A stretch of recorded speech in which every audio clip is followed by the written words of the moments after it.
Hello and welcome to St. Norbert College. My name is Aaron and I am currently a student here.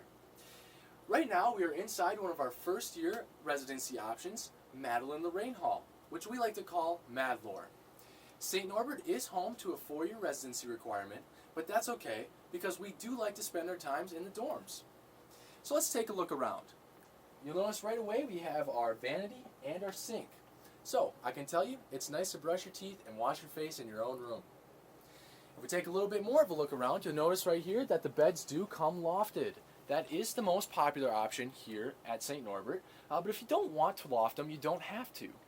However, you'll notice that we are inside Madison and McKenna's room. Ladies, if you'd like to say hi. Hi. And they are currently working at their desks. So you notice because they are lofted, there's a lot of space underneath. However, you can also put a full-size futon underneath a lofted bed. So there's many options that you can do.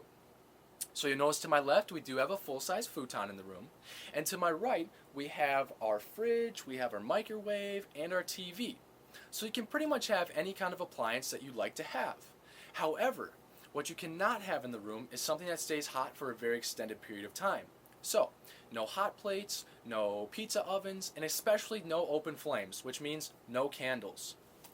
If we continue on, you'll notice that we have a couple closets here, which are included with, the dressers come included in the closet.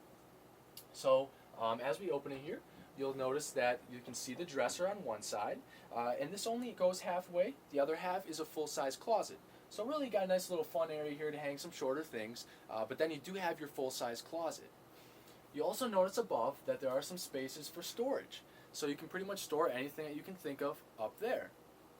Now, here at St. Norbert, laundry comes in all of the dorms. So here in the Madelaine and Lorraine Hall, we have laundry on the first floor and in the basement. So the cool perk to laundry here at St. Norbert is that it's free. I mean, ladies, can you tell me, is it nice? Is it nice? Yes. Definitely nice to not have to put coins inside the machine. So on top of those laundry things, in our basement we have a nice little living space area, some arcade games, and a full-size kitchen so you can do different types of things with your friends. Now, the bathrooms here in the Madelaine and Lorraine Hall are all in the same location. However, they are private, so you really don't have to worry about anything on the privacy side of things. However, like I said, they are in the same location. In the Madelaine and Lorraine Hall, it's a little bit more of an active dorm, meaning community, so you get to know the people on your floor really, really well. So if that's more up your alley, then this dorm might be for you. Now, if you have any other questions, feel free to reach out to the housing office or the admissions office here at St. Norbert. But I really hope you had fun taking a look around Madelaine and Lorraine Hall.